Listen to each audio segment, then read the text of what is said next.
RichardHeart here. Figured I would wish you guys a Merry Christmas. It's been a little while. Hasn't been that long. For some reason, I create content, I publish it, and then people pretend I didn't do it. You're like, hey, didn't I just drop like a 40-minute long audio file not very long ago? I don't get it. Didn't I record like a special intro from when the highest stakes movie came out?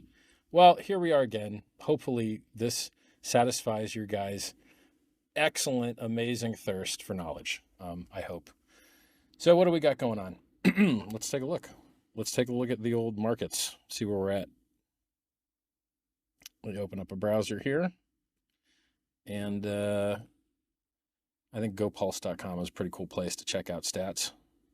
All right, today Pulse is at 5% up, PulseX is 5% up, Inc tokens at 6% up, HEX is at 1.5% up. I was looking at the liquidity on these things, and if you go to like app.pulsex.com, you should download the app. You should make sure it's current. You know, occasionally check the site, make sure you're running the newest version. I think it's 1.05. Or if you want to do it the less secure way, but the lazy way, then you could use the hosted IPFS gateway thing.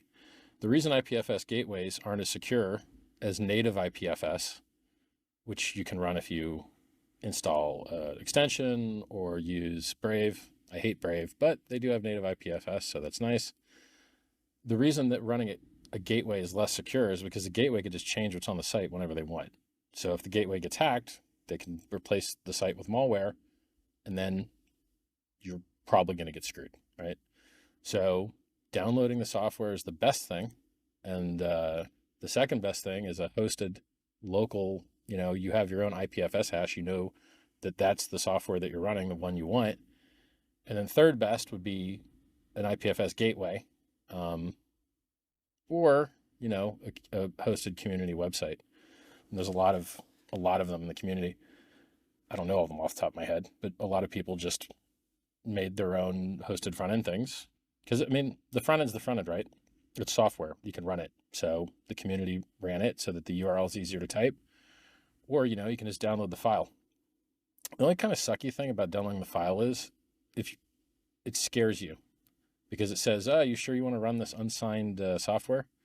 Well, if you're in crypto for privacy and personal power and, no middlemen and censorship resistance and permissionlessness, it sucks to have to ask permission from the Windows Corporation to register your company to get issued a signing thing that would then allow you to sign the software that you made. So if you don't do all that work, right? If you don't beg Microsoft or beg app stores for a signature, then you're going to get this warning that says, we don't know who made the software. Well, yeah, you don't. So congrats. Anyway, so that's the only downside to downloading the software is if you're new, but you don't know that the software is actually safe. It scares you because you're like, run this unsigned thing. But yeah, unsigned just means the Microsoft company or whatever OS you're running didn't bless it with their magical, signing ceremony key or whatever that you dox yourself for. So I remember back when Pulse and PulseChain were worth nothing. Not so very long ago, 226 days ago. Well, 228 days ago because it's day 227 now. 228 days ago, Pulse and PulseX and the incentive token were worth nothing. And people were trading them at zero. And people got them for free. World's largest free airdrop. And being that it's Christmas and people like to receive gifts, let's take a look and see how much this airdrop's worth. I think it's funny that like the market cap of the free coins given away on PulseChain to Ethereum token holders and tokens on the Ethereum network are actually millions and millions of dollars of free money. But people still complain. It's amazing. There's a lot of complaining out there. It's like, wow. It's like guys holding Ethereum, right? Like Solana pumped, and then guys holding Ethereum are crying and moaning and just so sad. And you're like, guys, it was $880 like a year ago. It's $2,200 now. Stop crying. Like it could be, look, it could be dumping, right? It could be going to zero. Just chill. Stop the crying. But you see, human beings, they're not actually rational. They're jealous. So if you've got a hotter girlfriend than somebody, they're mad at you. If you've got more money than somebody, they're mad at you. If you got bigger muscles than somebody, they're mad at you. If you're younger or prettier, whatever, like it's basically a world of player haters. Now I can't lie. I feel that same emotion. I see people with more than me and doing better than me, and it makes me jealous because that's what being human is, right? Like it's built in the game. Jealousy is interesting. It's it's an effective strategy for conscious creatures, which is why you see it across different species. And one drives you to perform better, but it also drives you to do stuff that sucks, right? Like I think vandalism is in part a part of jealousy. Like if you can't have something good, then everyone else can't either, that kind of crap. So it's not all upside. There's a fair amount of downside to jealousy. And if, you know, I've explained it a few times, the key to wealth is appreciating what you have. If you're always focused on what you don't have, you will always be unhappy. And the more you get, the more unhappy you'll be, right? So let's say you got a Ferrari and a Lamborghini. You're driving the Ferrari. Well, you're not driving a Lamborghini. Well, sad you, right? Then you got 10 cars. I'm not driving my 9 other cars, you know. So if you truly want to be healthy, if you truly want to be happy and healthy and wealthy and all that, you got to be grateful for what you got, because the more you have, the more you don't have. I know it sounds weird. It's kind of like Dunning-Kruger. The smarter you get, the more you realize you don't know. The dumber you are, the less you realize what you don't know. So you think you're smarter.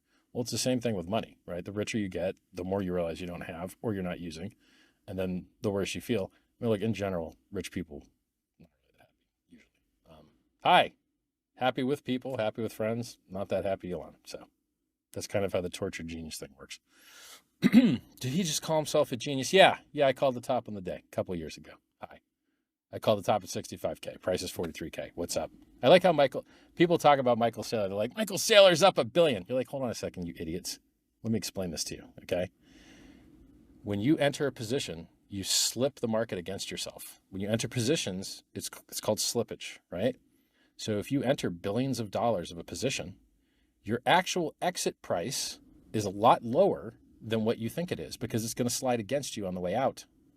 So a real easy way to tell how the slippage is going to get you is to get in your position, right? However you're entering. I don't know if you're market buying or spreading it over time weighted average pricing, dollar cost averaging, whatever. And then take your position and look at what it would be if you sold it. Right? That makes sense, right? So people are like, oh, Michael Saylor's up so much money. And you're like, yeah. And then how much down would he be if you tried to exit right now? It's not when you buy billions of dollars of an illiquid thing, you're going to push the price up against yourself, and then you're going to feel rich. But then if you're smart, which is what I just educated you guys on, you got to look at your slippage on the way out, and you'll be like, dang, I'm actually not up. Hope I can, scale out or whatever. So this idea that guys that got wrecked buying the top after I called the top are somehow now to be worshipped as though they're smart is very stupid to me. I called the top at 65K. Price is now 43K. It's never gone over 65K since. I called the top on the day. Miracle worker, did it for free. Hi. And they're bragging about buying the top and holding. Okay. Especially when you made the top by pushing it up with leverage. What an idiot.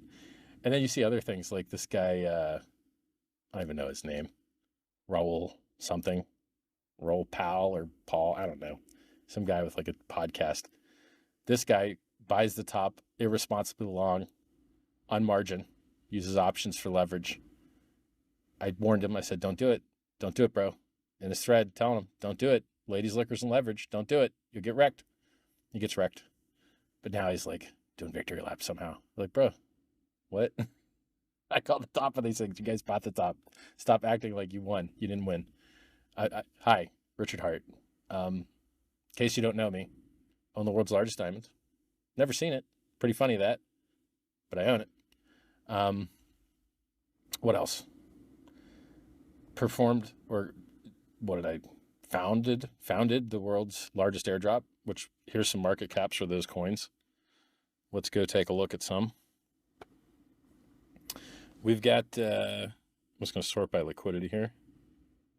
Or no, should I sort by market cap? Fully diluted value? Is that the way?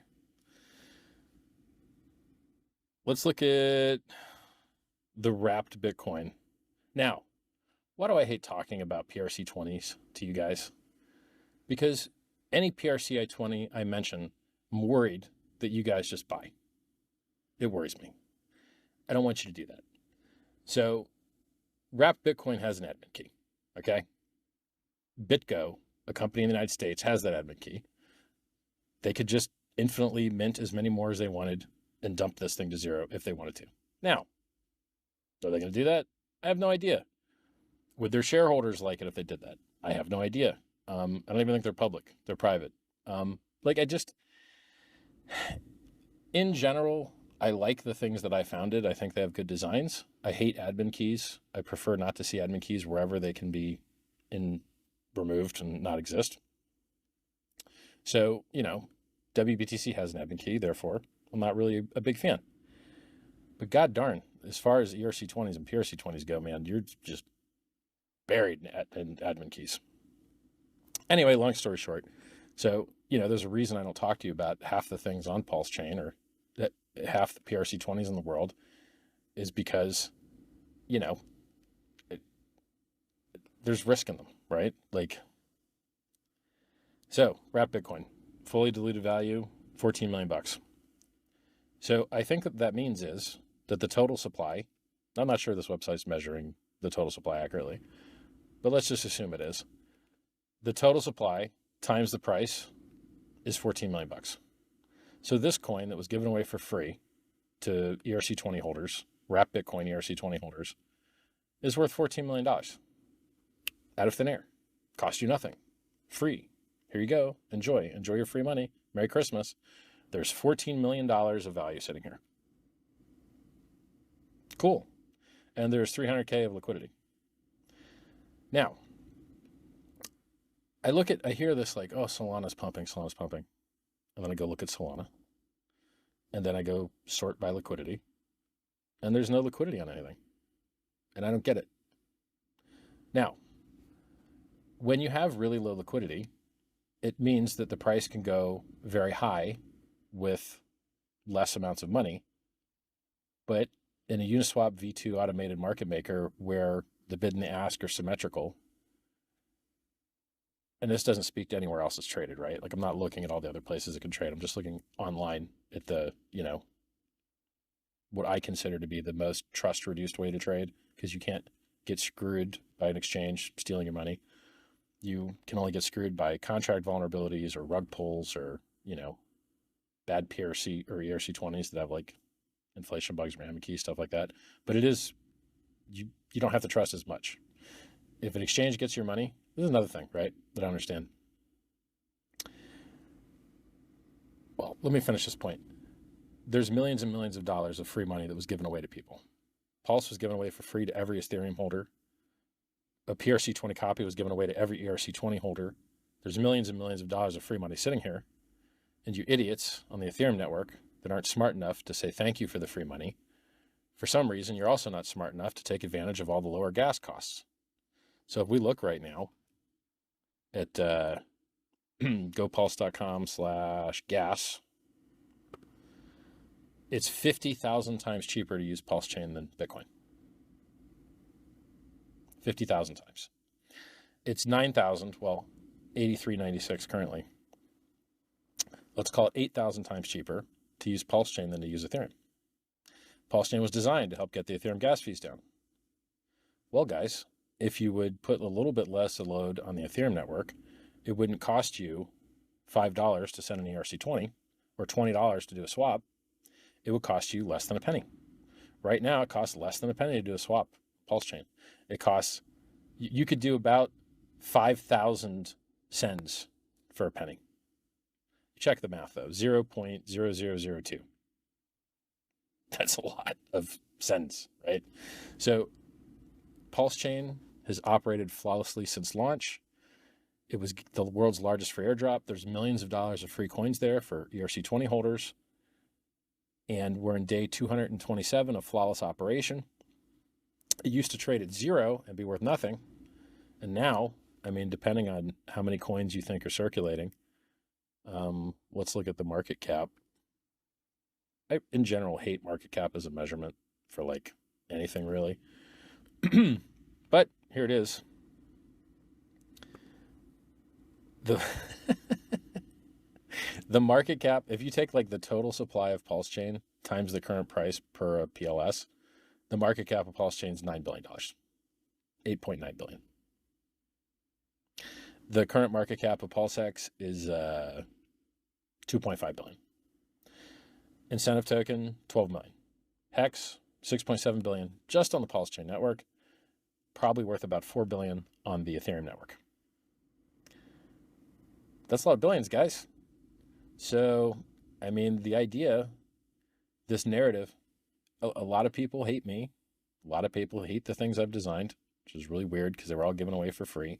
PulseChain was given away for free. PulseX was given away for free. HEX was given away for free. My advice is given away for free. This video is given away for free.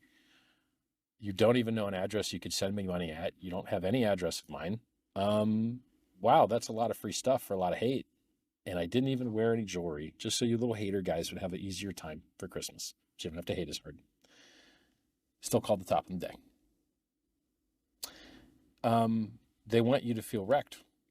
Hexicans, PulseXicans, Pulsicans, they want you to feel wrecked. The enemies, the scumbags of the world, they want you to feel wrecked, but you're not wrecked. PulseChain has operated flawlessly since launch 227 days ago. It's not very long ago. HEX has operated for over 4 years perfectly, flawlessly, while so many other things have gone to zero, stopped functioning, went bankrupt over and over and over again. Now, who promoted the bankrupt things? The same scumbags that won't say a good thing about the stuff that I designed.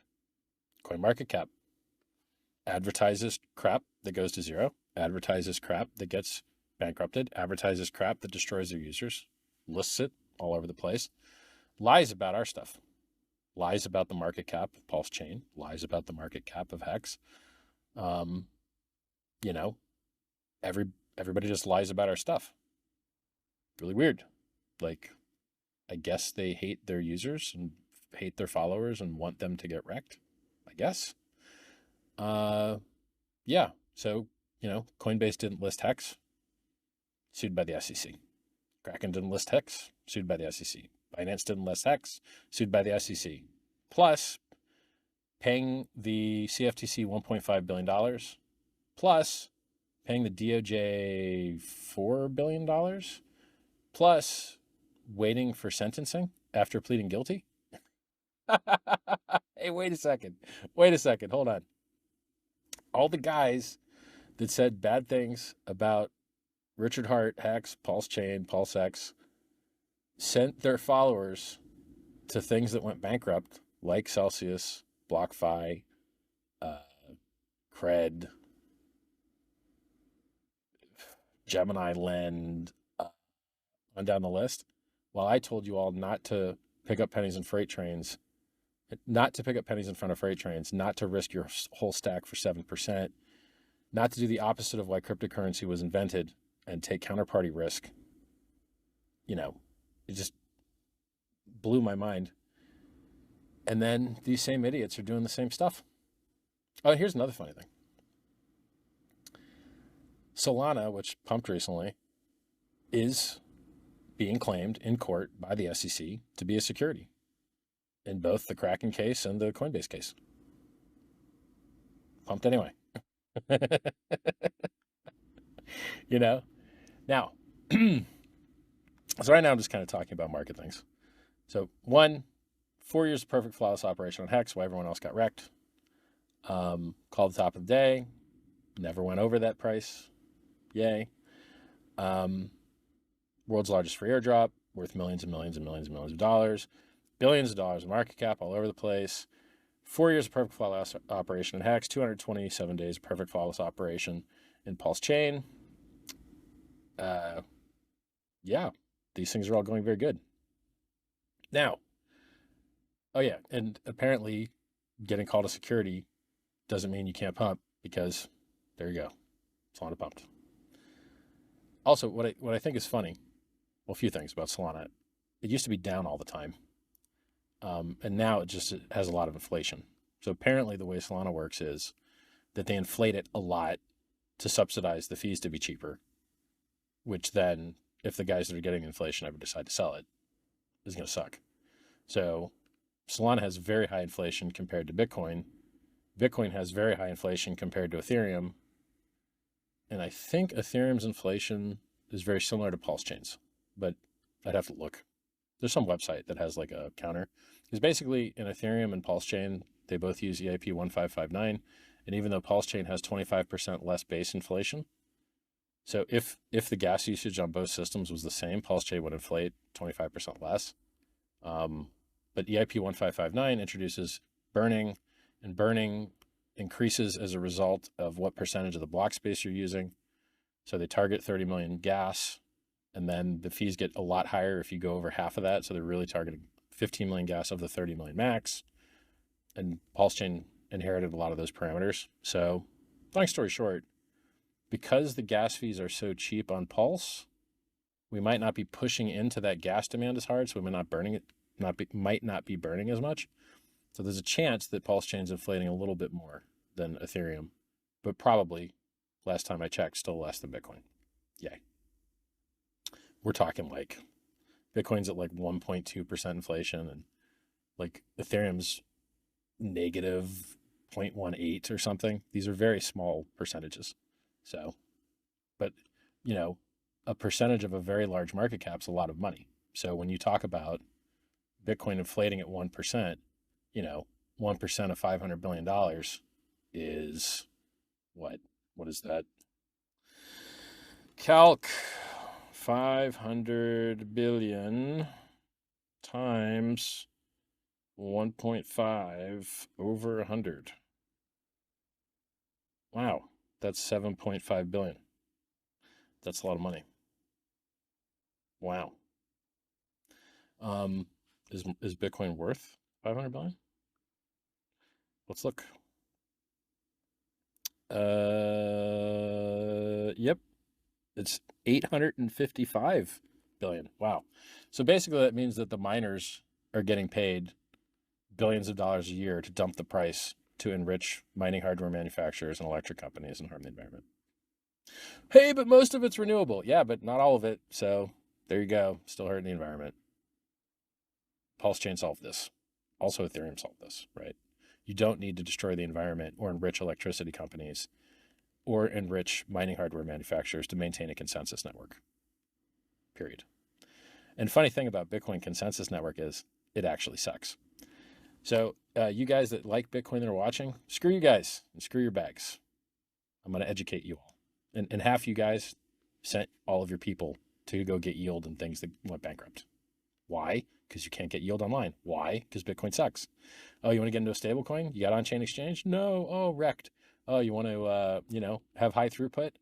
I think the throughput is at least 4.5 times higher on PulseChain than Bitcoin, but also, how many times cheaper? Let's look here. Gas.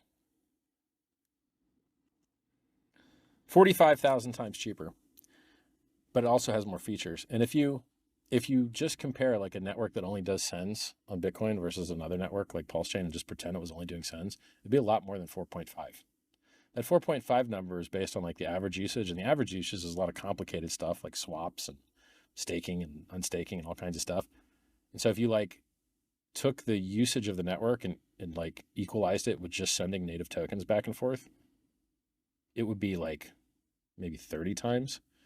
I can't remember. I did this math once before, like a month ago, but it's significantly more than 4.5 times. So PulseChain versus Bitcoin, better for the environment, lower inflation, better features, more secure, never been hacked, on down the list. It's a superior network. Now, what does Bitcoin have? More liquidity. Why? It's been around for 10 times longer. And it hasn't been gatekept by every possible thing, which is fine.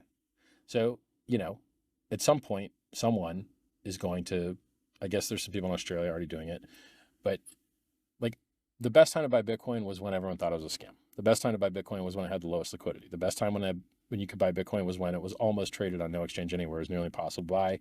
The only place you could buy it was like Mt. Gox, Magic the Gathering online exchange in Japan. That was the best time to buy Bitcoin. Cool. Well, PulseChain has some of those parameters. It's still very early. This gatekeeping that everyone's doing, it can't get any worse. It can only get better, right? Like the gates can only open. And basically, look, screw these guys, right? HEX went up 10,000 fold before staking profit with the same gatekeeping trash, same garbage. So great. Now the gas fees are even cheaper because PulseChain exists for everybody, right? Like, congrats everybody. Congrats everybody on the Ethereum network that was enriched by the free launch of PulseChain for you guys. So we went over tons of free money by the PulseChain, the world's largest free airdrop, me bragging about calling the top, me telling you that Saylor and all these guys that are holding billions of dollars positions that think they're in profit aren't when you consider the slippage on the exit. And then macro, look, there's a chart. The chart shows that the economy crashes every time they pivot the rates to go lower. Why is it that way? I don't know. That's what the chart says. I think historically the reason it's that way is because they pivot because no one wants to lend anymore, which freezes up the credit markets. And so they start releasing the money, and then there's a lag. And then because the credit markets are frozen, you get a recession and people have to sell, et cetera, all that. That's how it usually goes, apparently. Maybe it will go that way this time too. It's all like, it would be great if the timing were lined up better. So it would be great if the Mt. Gox guys would have got their coins back when Bitcoin was 15K instead of 43K, because those guys are going to sell. Some large portion of those Mt. Gox coin recipients, the billions of dollars worth of them, are going to sell. And the same goes for the trustee for the FTX bankruptcy. Those guys are going to sell. They're going to give back people cash, and they're going to get that cash by dumping crypto. And then you've got other bankruptcies in the works as well. I wish these guys would just sell. I hate it when they get to sell higher instead of lower. I like a clean, tight bottom that you feel good buying, you know. Oh, and also they just approved the Silk Road coin seizure sale. And who knows what they're going to do with the coins it receives from the Bitfinex hacker. These are all billions of dollars. Every one of these things I'm telling you about is billions of dollars. It's a lot of billions, right? So because you can't predict when these idiots are going to do their job and make the creditors whole by doing their job and selling the gosh darn crypto, like, do your job, give the creditors their money, and then when the Band-Aid gets ripped off, and we all go up happily. So basically, from like a timing analysis, if you're just looking at time, Bitcoin was down long enough, Ethereum was down long enough. You can go back up, the halvening soon, all that crap. But if you're looking at more than time, and you're looking at macroeconomics, and you're looking at, you know, has Bitcoin ever existed during a deflationary environment? No, it hasn't. It's only existed during times when they printed money like crazy. You know, M2 still is going down. So it's hard to predict, man. It's hard to predict. So you haven't seen a new all-time high in Bitcoin. You haven't seen a new all-time high in Ethereum. You haven't seen a new all-time high in the stock market, or at least the S&P 500. I think the Dow Jones may have made a new all-time high, but I don't watch the Dow Jones. So is this the bull market? It depends on your time frame. You know, if you bought Bitcoin at 15K, 43K probably feels good. If you bought Ethereum at 880 and now it's 2350 or 2250 or 2300, you feel good. If you bought Pulse or PulseX when they were near zero or at zero, yeah, you're probably pretty happy with market caps in the billions. It really depends on your time frame. It's just the larger your stack gets, the more careful you have to be, because you can never make it back. If your stack gets large enough, never make it back's not the right way, but statistically, the larger your stack gets, the harder it is to make it back if you lose it. The smaller your stack is, who really, like, if you get paid $20 an hour and the stack that you have at risk is $20, you've really got at risk an hour, right? You can make back your whole loss in an hour. But if you've got a lifetime worth of stack and it's worth, billions or hundreds of millions, you really can't make a mistake. You cannot, it has to be on point. It has to be right. And you're going to watch a lot of gains and things that are stupid. You're never going to have a shortage of people making insane gains in illiquid things that eventually go to zero. You're never going to have a shortage of that. And you're never going to have a shortage of people buying stupid things. So, what does Dogecoin do? Nothing good. It's a JPEG, basically. It's a bad network with low features that has a JPEG as its claim to fame. I'm not really into the JPEG claim to fame stuff. I don't really like it. Now, have a lot of people made money on it? Yes. A lot of people lost money on it? Yes. I feel more wholesome and joyous when there's unique utility behind the thing. So let's talk about, now look, will I probably eventually have some JPEG thing? Yes, probably. Why? Because why not? I could make a better JPEG thing than other people, but I'm still going to tell you I hate it. So I'll make a better JPEG thing than other people, but I'm still going to tell you I hate it. Honesty is what I do. So PulseChain has higher throughput, better security, lower environmental impact to the point of nearly none, is a newer coin with more features, is faster than Bitcoin, but Bitcoin has an $800 billion market cap. PulseChain doesn't. Why? Well, we're new. We're on the way, right? Things will get better, in my opinion. So and for you listening, is that a forward-looking price statement? Nope, not a forward-looking price statement, not financial advice. Why do I say these things? Because there's people that want to screw me up. There's people that want to do harm to me. There's people that want to do harm to you as well. I'm going to tell you more about all that in a moment. So we've got a wonderful network. We've got wonderful features. We've got wonderful airdrop. There's, you can do lending on the PulseChain network. There's projects that let you borrow coins. There's projects that there's stable coins on PulseChain. There's all types of stuff people have launched on PulseChain. I don't know that much about it. You can look into it. People are building new things on the network and launching them. It's cool. I'd love to see fiat on-ramps. I'd love it. One cool thing I saw this community do is that they made a bot, or several bots, I think several teams built bots, that send you free Pulse if you bridge into the network. So it used to be if you bridge into the network, you also had to bridge over some Pulse. So you had to perform a swap and then do an extra bridge to bridge the Pulse over to get native Pulse to transact. Or you could try and get it through a side channel, through an exchange or something, or through a friend. And that would be so basically if you're doing it without the exchange or without the friend, then you would have to do an extra swap and an extra send, which on Ethereum is very expensive, a bridge is $12 maybe, and a swap is $20. It's a $32 penalty just to get native PLS. That sucks.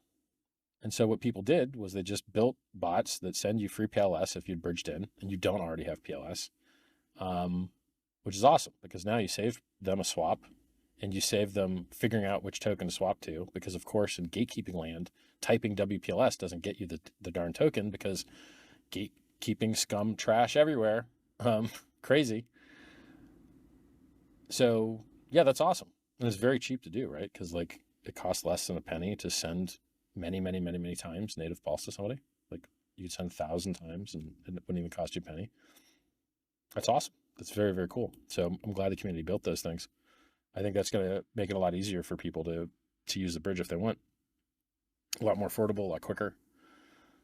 Okay, so we've covered client top of the day, slippage, liquidity, free PRC20s. Yes, if you have any token on Ethereum. Oh, by the way, that counts for NFTs too, right? So you bought an NFT on Ethereum. There's a copy of it here on PulseChain. Same code, copy.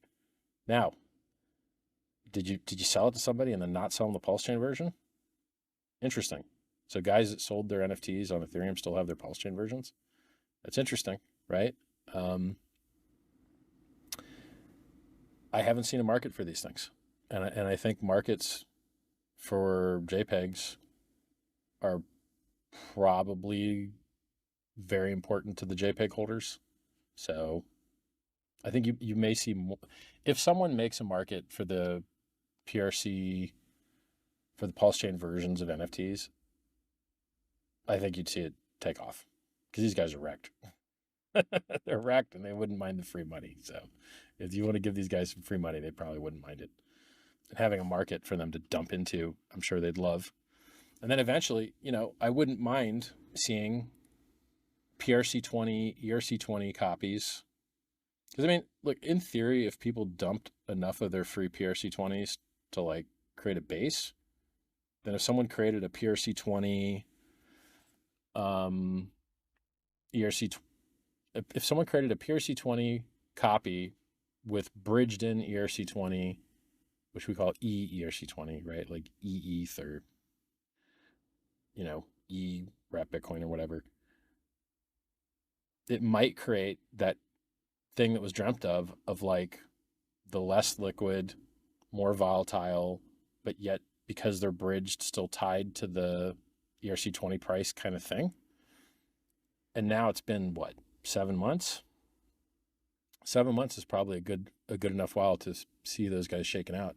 So it would be interesting to see experiments with people bridging in some ERC20 to pair it with PRC20 to see whether the PRC20 market kind of follows and tracks with the ERC20 market, which obviously someone somewhere would have to run a bot if they wanted to profit on that arbitrage opportunity. Or if there's nobody running bots, then the two markets would just kind of exist in parallel, I guess. Because they're not directly related, right? Like the only side channel people running bots would relate those two things together, I think. Well, I mean, actually, they are directly related if they're in a AMM. But the AMM doesn't know the state of the other system, so they're not really directly related. So let me rephrase that. The bridged in ERC20 is directly related to the free PRC20 if they're both in an AMM pair, but that AMM pair's kind of like, quote, price of the bridged in ERC20 isn't directly related to anything because it doesn't know what's going on the AMM or markets on the Ethereum chain. It doesn't know that stuff. So it would be an interesting experiment. I think someone should do it. It'd be cool. So things I look forward to. Fiat on-ramps. Someone could open bridges to other stuff. Like I think somebody opened a bridge to BSC, but I don't think it does any volume.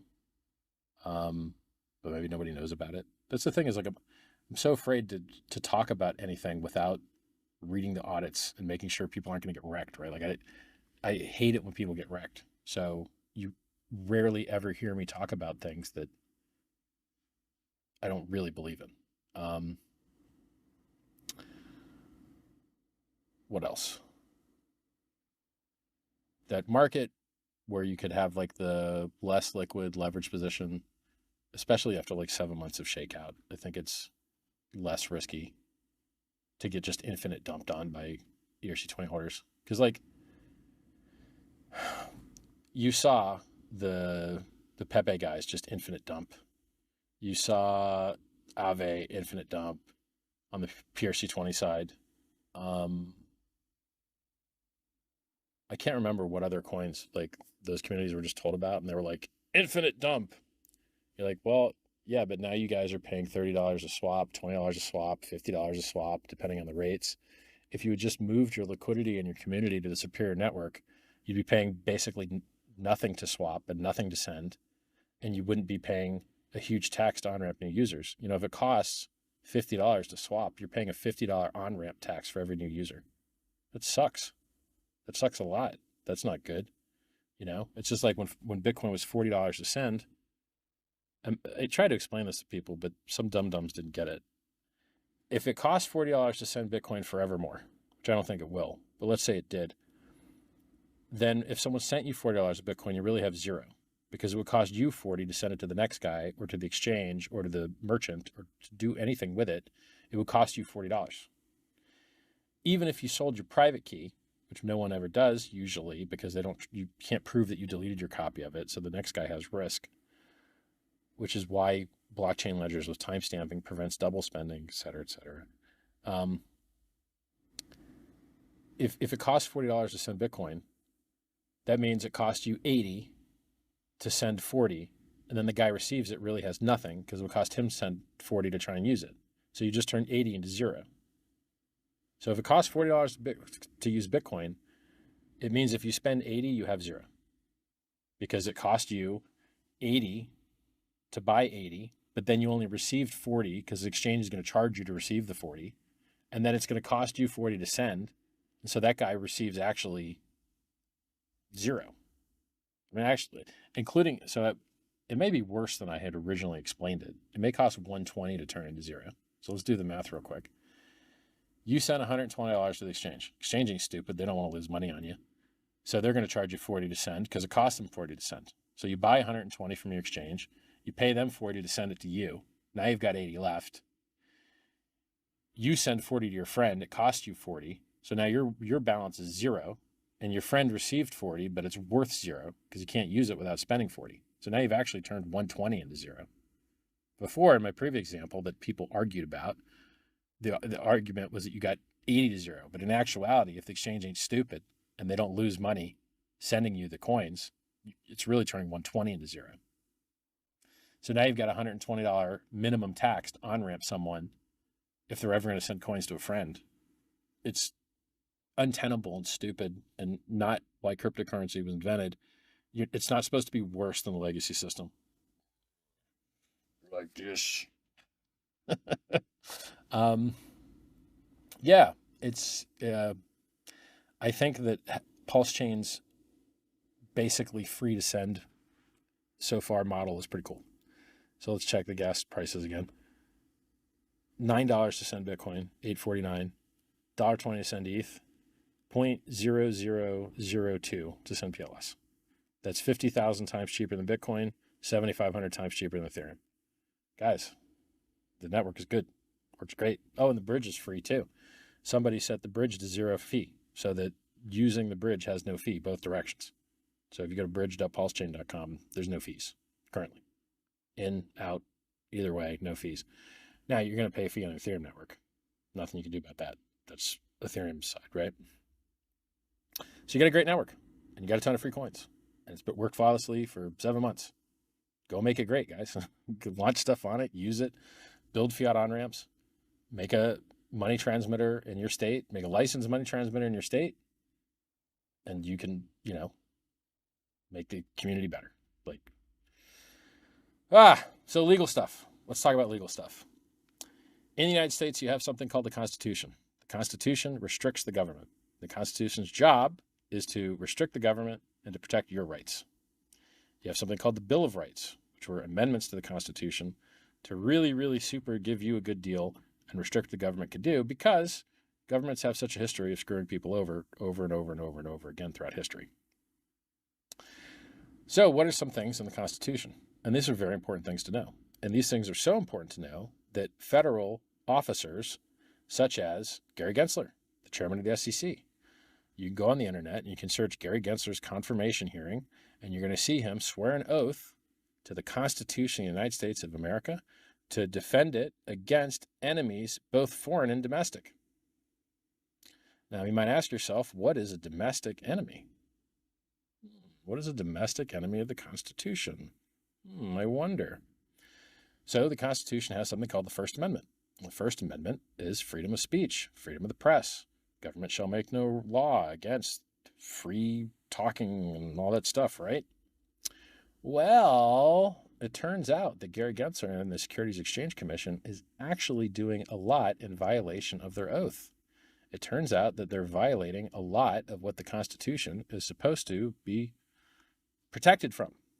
So the Constitution says you have a right to freedom of movement, a right to freedom of association, a right to freedom of speech.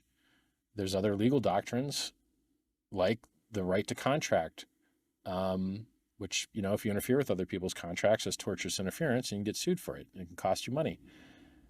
You have a whole bunch of rights in there. right? And then there's things that are like even harsher violations.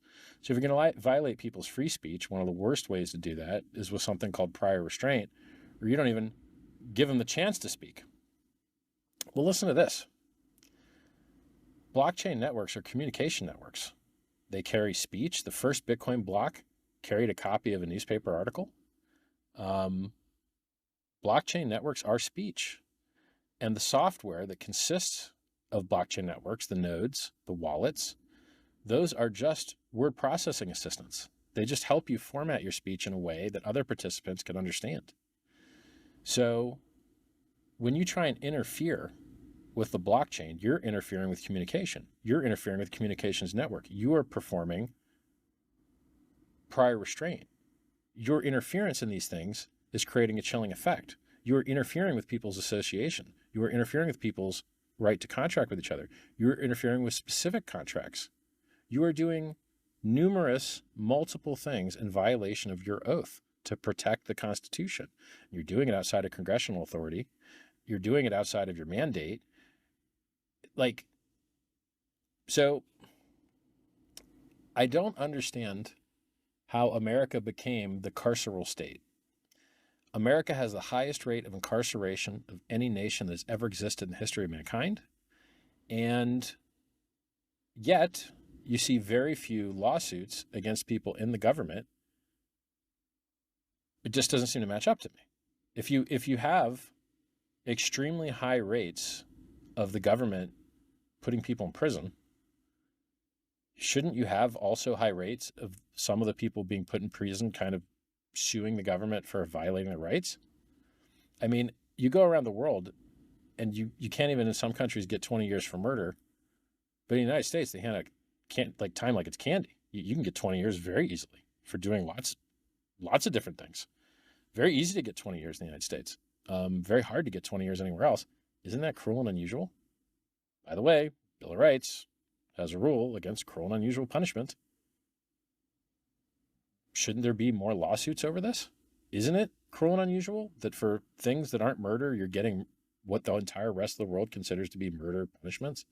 And I think even in the United States, you see crimes that just, you're going to get punished harder for nonviolent crimes than violent crimes in a lot of instances. Doesn't make any sense. Or like meta crime that doesn't even have a victim.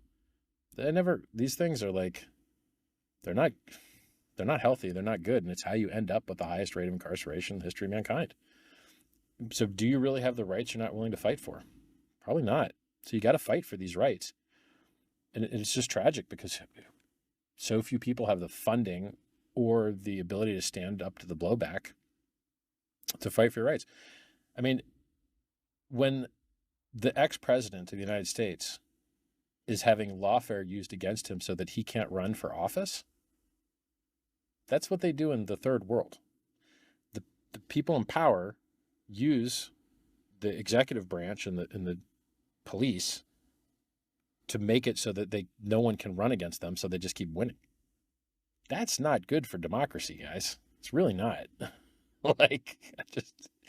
You're supposed to have free and fair elections where people are allowed to choose between different parties, and you're not supposed to, once again, this is just like prior restraint. You're not supposed to, before they can run, make sure they can't run, because how can you have a fair election when the people that you want to unelect are in control of who gets to run against them? It doesn't make sense. And then, if you give the government this power that they shouldn't have, at some point you'll get a bad team in charge, and that bad team will abuse that power. And so traditionally, the founding fathers figured it out, that there should be checks and balances. You shouldn't just rely on one person being good for everything to work out. You should assume that occasionally someone's going to suck, some bad guy's going to get power, and you should have a checks and balance. So, the legislative branch is supposed to write the law. The executive branch is supposed to execute it. The judicial branch is supposed to, be in the middle, making sure that everything works right between the two. Right now, the administrative state, a fourth branch of government that's not supposed to exist, of unelected bureaucrats, is writing all the laws, encumbering millions of people with regulations, and there's no counterplay. Your counterplay is to sue them in court and get them declared arbitrary and capricious. So how many times recently has the SEC been declared arbitrary and capricious? Numerous times, numerous. So in the Ripple case, the judge basically said that the SEC lawyers were not performing with a faithful allegiance to the law and was changing their story based on, getting whatever they wanted. The SEC just recently,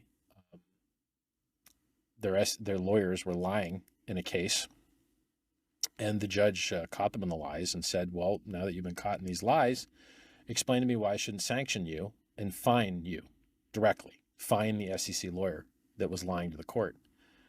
And then you see all of his bosses at the SEC jump in there like, we're sorry, Your Honor. Please don't fine us, bro. Don't sanction us, bro. We're going to retrain everybody. And so I will let you guys know where to find these specific documents. This is only a couple days old. The SEC. So then you see this guy's bosses at the SEC throwing him under the bus and throwing junior guys under the bus, if I remember correctly, and then talking about how they're going to retrain all their litigators and how they're getting rid of that guy and they're putting in new guys. And you're like, hey, you know what? You wouldn't have all these problems if you just didn't lie to the judge. So you don't need to train your guys on how to not lie to the judge. And this isn't the only thing, right? The SEC's lost 4 of their last 5 cases in front of the Supreme Court. Gary Gensler likes to go on television speaking outside of his capacity of the SEC. So he'll go in interviews with people and say that he's not speaking on behalf of the SEC.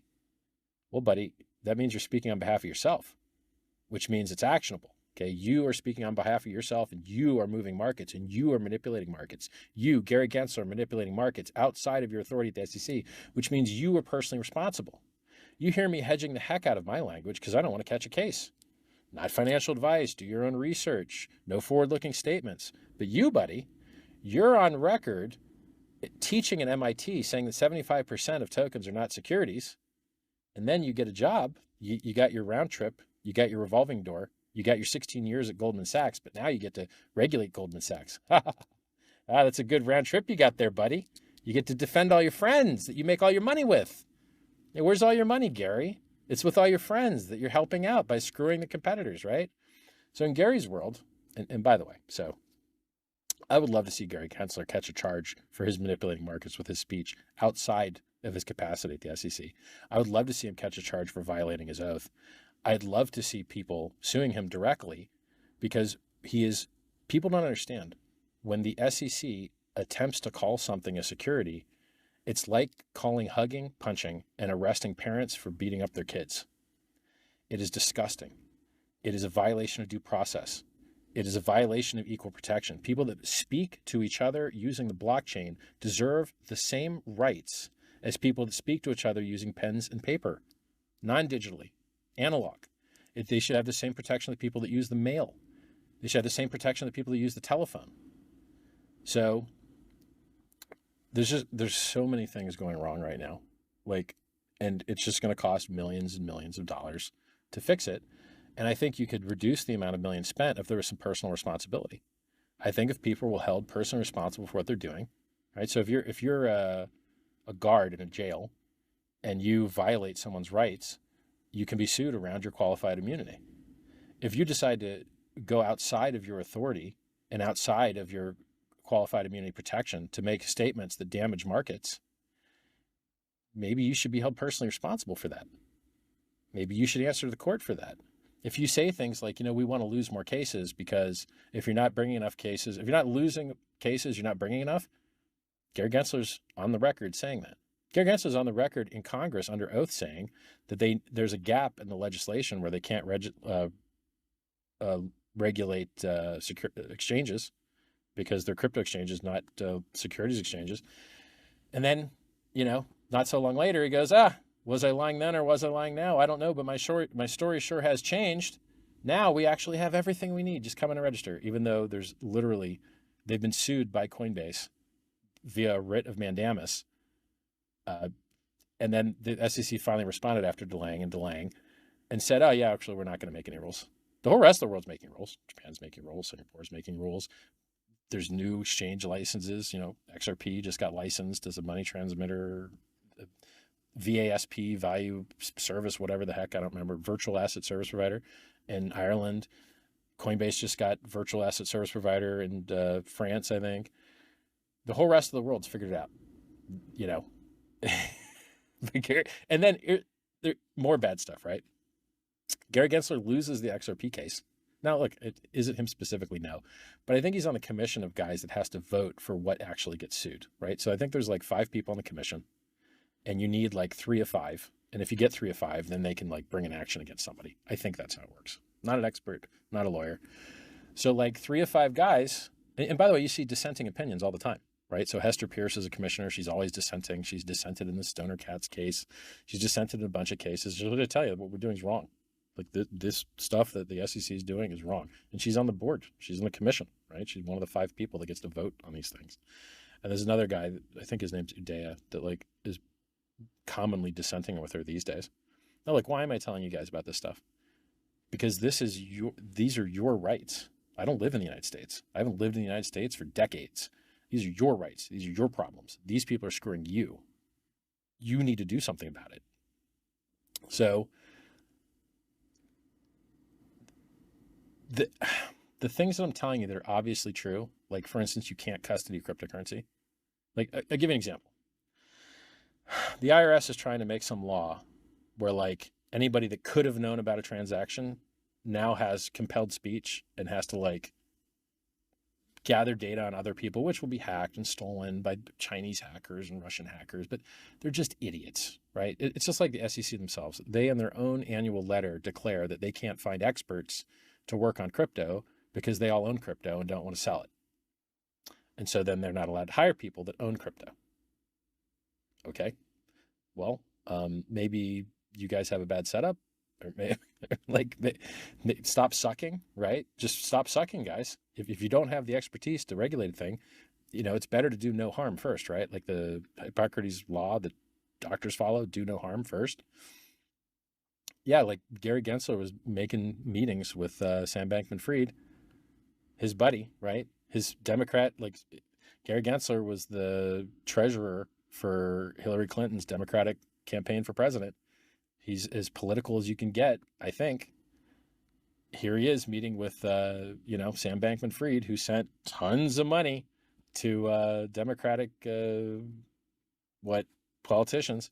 You got, was it Maxine Waters blowing Sam Bankman-Fried a kiss? Yeah, guys, good one. But you're not going to give the creditors back that money they donated, are you? FTX went bankrupt. Sam Bankman-Fried stole the money. But you politicians aren't going to give back that money that he gave to you that he stole, are you? No, you're not. Why? You might not be good people. You just might not be good people. Now, not to say that not giving, like, there's some law that covers them so they don't have to give it back or whatever, but that's not what makes you bad. You violating people's rights is what makes you bad, right? I remember COVID. I remember you guys violating everyone's right to move, violating their freedom of movement. I remember you house arresting people. I remember you guys doing that. It was disgusting. I remember you guys now, trying to claim that crypto is used to support Hamas and saying like 60 million, and then you go check the numbers and it's like 800K. What's going on here, guys? Why do you keep lying? Stop lying. Literally just stop lying. So the arguments that I have that are obviously true, that cryptocurrencies are communications networks that might have Rule 210 protections for safe harbor, that might have protections for freedom of speech, freedom of contract, freedom of association, protection against prior restraint. These arguments aren't getting used. They're just not, which is so stupid to me. These are communications networks among peers. It couldn't be any more obvious. This is speech. We are transmitting text. We are transmitting messages. We are transmitting numbers. We are transmitting pictures. We are transmitting art. We are transmitting audio. This is a communications network amongst peers. This is speech. This is speech as speech gets. Right? So the idea that the people just aren't using these arguments is very stupid, because if you lose a case, you can't bring up new evidence in the appeal. So you have to cover everything in your first case. So if you're leaving arguments on the table and not making them in first case, you're not going to be able to bring them up on appeal. Huge mistake, huge error. So if you guys out there that are lawyers that are submitting amicus briefs or filing motions to intervene, you need to be covering your First Amendment, 10th Amendment, due process, equal protection, latches, waiver. Google these words if you don't know what they mean. Like latches and waiver basically cover, you could have brought this action earlier and the defendant would have had a better job, a better ability to defend themselves, but you chose not to. And therefore you might have waived your right to enforce. And then in other cases, I mean, we've seen crypto cases where it was even over the statute of limitations, and then they just ate a judgment anyway, or like the statute of limitations was up. Like what? Why didn't you get good counsel, and why didn't you argue that the statute was up? Like what? Crypto. It's an industry run by clowns and idiots that won't listen. If you guys would listen to me, you wouldn't have lost money in BlockFi. You wouldn't have lost money in Celsius. You wouldn't have lost money in Gemini Earn. What a fake Bitcoin maximalist, right? Look at the Winklevi twins. Yeah, you guys are real Bitcoin maximalists when you're doing the opposite and taking people's private keys from them and giving it to a counterparty, and then all of you getting wrecked together. How stupid are you guys? You guys are idiots. Or how about this one, right? Censorship resistant network. People are putting JPEGs on the Bitcoin network, and the Bitcoin people hate this. They killed it with counterparty and made the op return code size too small for counterparty to operate way back when. Even Tether used to operate only on the Bitcoin network. So USDT used to operate on Keller coins, which was on the Bitcoin network. And then they stopped doing it because the fees sucked and the features sucked. And so they moved over to primarily EVM networks now, which Ethereum was the first one. The E in EVM stands for Ethereum Virtual Machine. So like PulseChain's an EVM network.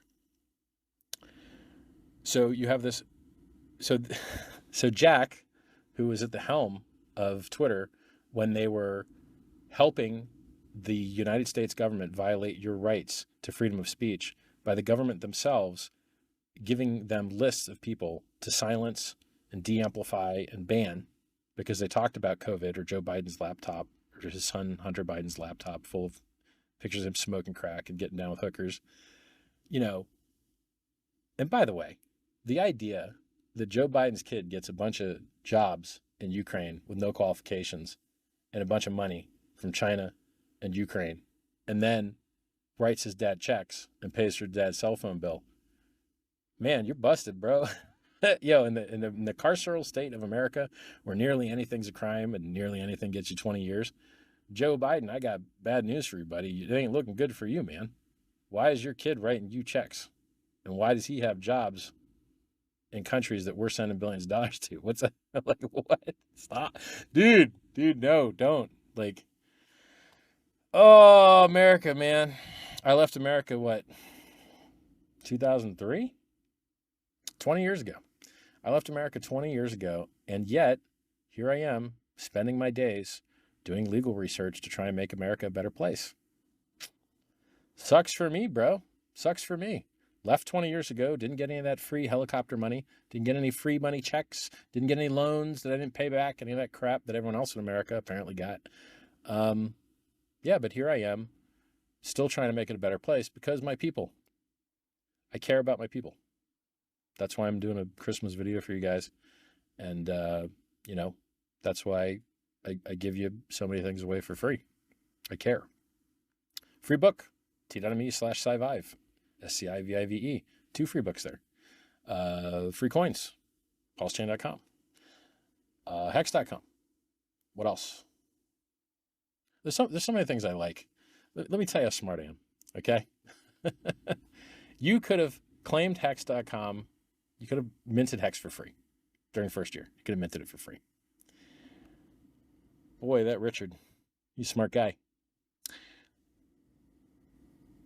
The Mt. Gox hacker, the Silk Road hacker, the Chinese government that took all the Bitcoin away from the Plus token Ponzi that caused the pump, I don't even remember what year it was. None of those guys can mint free HEX because there was a timer on it. You could only count it for the first 365 days. Mt. Gox, sorry guys, you don't get Any free hex? So awesome. And actually, the GOX addresses were just removed. So even if they had made it before the timer, they were just not allowed to anyway. What a good design. What a better design. Instead of getting your head dumped on by the government. The government took the Silk Road hackers' coins. He's going to dump them on you. The government took the Bitfinex hackers' coins. He's going to dump them on you. The government took FTX's coins. They're going to dump them on you. You guys love giving the government your coins to dump them on you, don't you? You love it. You just can't get enough of it. But RichardHeart design stuff doesn't have this problem. Yay. Well done, Mr. Hart. Yeah. So I think I have a very high degree of certainty that you're going to see these constitutional arguments, prior restraint, freedom of association, freedom of speech, Rule 210, safe harbor protections. There's a wide, equal protection, due process, guys violating their rights, guys lying to the court. I think you're going to see these come up. I think you're going to see these come up in SEC cases. If you don't see them in amicus, you're going to see them in motions to intervene. You're going to see these. You're going to see these arguments. They're going to be happening. And then the courts are going to have to decide them. And here's the funny thing. Sometimes you get a judge, and it's a good, honest judge. Understands stuff, right? So for instance, in the Coinbase case, they got Judge Fiala. And Judge Fiala also got a class action lawsuit against Uniswap. And she rejected it and dismissed the case because she was like, no, Uniswap isn't a securities exchange, and the founders of Uniswap and the people that designed the software are not supposed to have, you can't pretend that they're an exchange, and they owe you some due diligence and all this crap. So she understands automated market makers. She understands Uniswap, and that's the judge in the Coinbase case. So, I mean, that's awesome, right? Like, she ruled correctly in a class action lawsuit against Coinbase. She's therefore, maybe will rule correctly in the Coinbase case. Maybe they'll win on their motion for judgment on the pleadings, just similar to motion dismiss.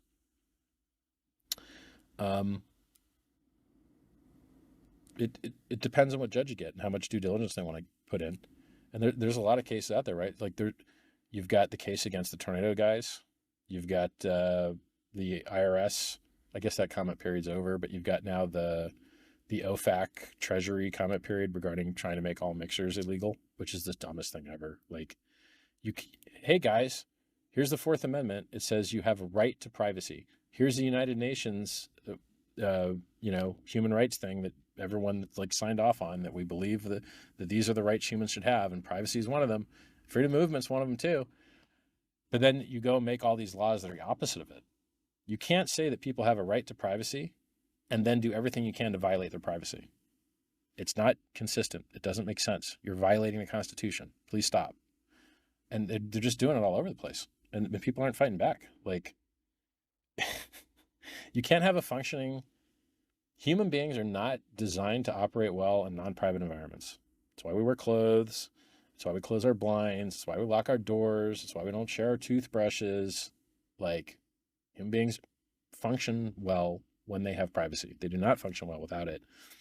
And it's crazy to me that these people, if you can call them that, keep trying to violate everybody's rights over and over and over and over and over again.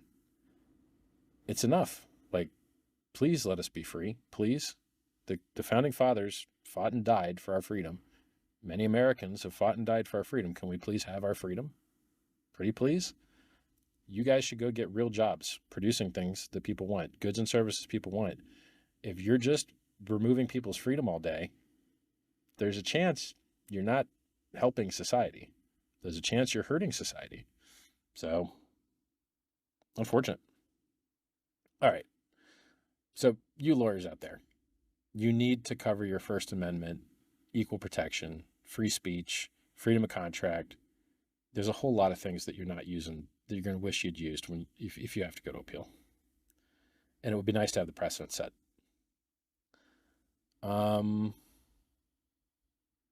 What else? Oh, I made like a little list. Let's hit the list. Oh yeah, cryptocurrency is awesome, right? They keep printing money out of thin air. Prices are all-time highs. Crypto solves that, right? Like cryptocurrency is still the best performing asset that has ever existed in the history of mankind. Very cool. It has better uptime. It has better resilience. It has better robustness. It has better durability. It has better price performance. It has better features.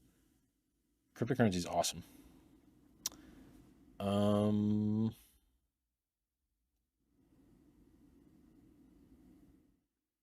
The freedom to transact underlies all other rights. So if you don't have the right to transact with people, which is something that the founding fathers assumed everyone would have, right? They paid people directly. There wasn't all these stupid intermediaries.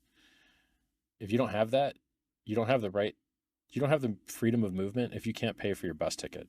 You don't have the freedom of speech if you can't buy an internet connection or send a letter. You need to be able to transact to use any of your other rights. Without the freedom to transact, you don't have any other rights. Man, I covered a lot of stuff on this list. That's good. Oh, the SEC custodying coins. Okay, I'll cover that.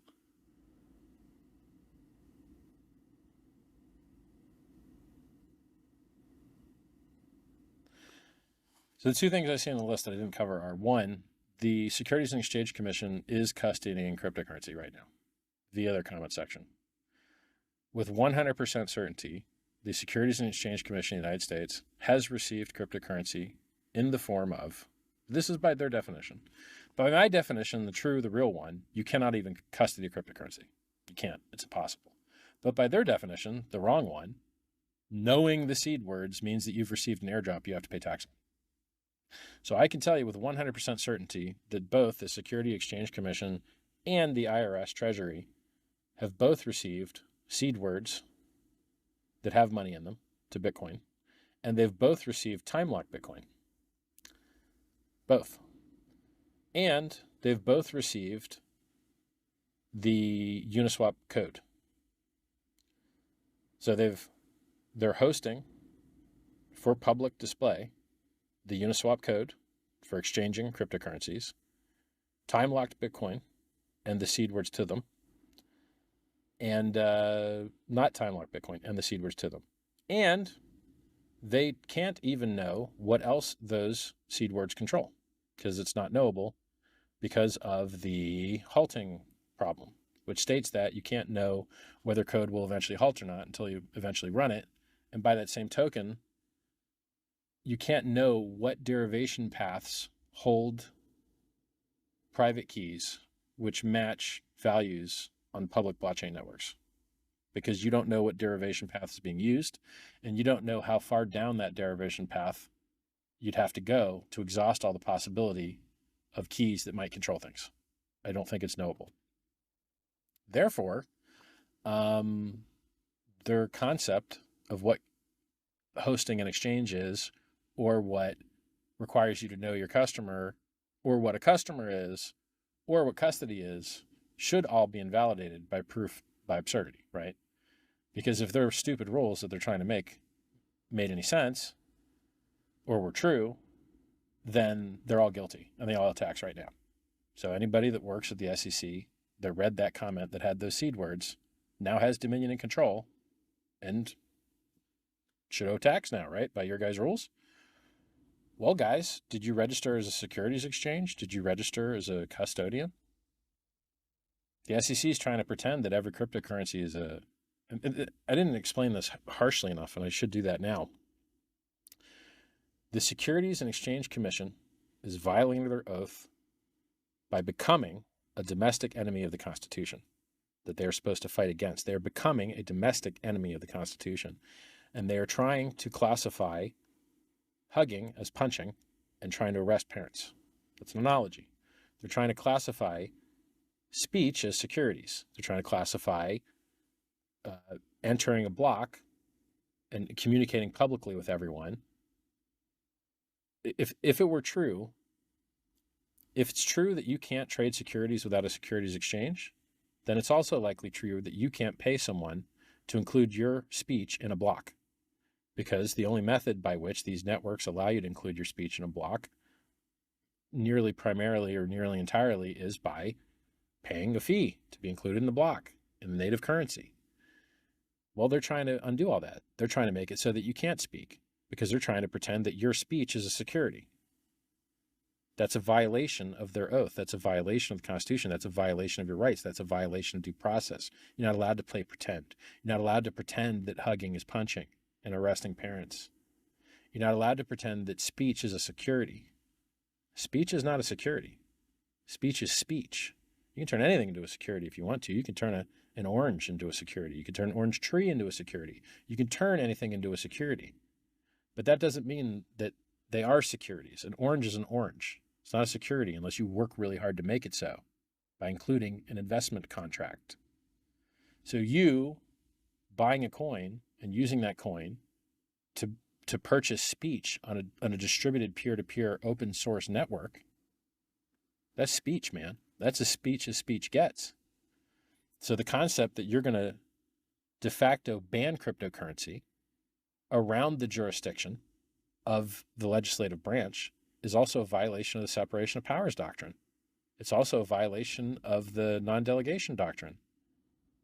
Google these things. What they're doing is illegal, and they should be held personally responsible for it. And they are acting outside of qualified immunity, I might add. Some of it might be covered under qualified immunity. A lot of it shouldn't be. And they should be held personally responsible. And I would like to see someone from every state of the union sue these people for the rights of yours that they're violating. They have addresses, and they've got a lot of money, and they should be sued for what they're doing. Let the courts decide whether what they did was okay. Avail yourself of your ability to petition the court for your wrongness, the wrong that's been done to you. Wrongness wasn't the right word. The harms that you've suffered. So it's sad that we live in a world with so little personal responsibility, that unelected bureaucrats that have hundreds of millions of dollars that they've received working for people that have received billions of dollars of fine. Goldman Sachs has gotten so many fines, so many, along with so many other giant entities that these scumbags are protecting. They're violating your rights to protect people that want to also violate your rights. It's gross. It's disgusting. It's tragic. There's few things in the world that are trying to return the power to the people, as the founding fathers did. Who out there is working for your right to communicate with your fellow man? Who out there is working for your right to be able to save money without it being debased? Who out there is working for your right to your freedom to transact, which underpins all the other rights that you're supposed to have? Cryptocurrency is one of the few industries in the world really trying to return power to the people and introduce efficiency into extremely inefficient systems. And it's just, how can Gary Gensler support Bitcoin as though it were an immaculate conception that had a fact pattern that nothing else could ever possibly have? He speaks out of both sides of his mouth. He does everything he can to make sure that the ETFs never happen, never passes any rules, doesn't respond to Congress, is being threatened with subpoena by Congress, who's supposed to be his overseer, worked for the people that he's supposed to be regulating, and he's now choosing winners and losers in the technology sector, and the winner that he chose sucks. Bitcoin is not supposed to cost $9 to send. It's supposed to have larger blocks. It's supposed to have more features. Bitcoin sucks, guys. It's not good. It has a lot of liquidity, and some billionaires are buying it. Fabulous. But other than that, it's trash. It's not good software. It doesn't have a good roadmap. It doesn't have good developers. Oh yeah, Jack that ran Twitter while censoring people on behalf of the government in violation of the Constitution, now funded a pool for Bitcoin miners that was censoring JPEG transactions and was designed by an idiot, one of the few blockchain developers to get hacked for his coins. What? Why? Jack, you're an idiot. Jack, you're an idiot, and your beard looks stupid. I didn't like what you did at Twitter. It was disgusting. And now I don't like what you're doing with your stupid pool. Stop being an idiot. Jack, you're an idiot. You don't have to be an idiot. Watch my live streams. I'll educate you, okay? I'm good at crypto. You're bad at crypto. I'm good at free speech. You're bad at free speech. You suck, Jack. You suck. God, what's his name? Luke Dash Jr. Luke Jr., you suck. You're terrible. Okay? Like, it's just, Here's the good news. PulseChain is working perfectly. HEX is working perfectly. You've got all the tools you need to make the world a better place. You are the network. You guys, somebody made these bots. Somebody's made some fiat on-ramps. Somebody's made lending. Like, good job, guys. Keep being the change that you wish to see in the world. Keep creating. Keep working. Look, I've been in Bitcoin since it was 50 cents. I bought it at 30. It went down to 2.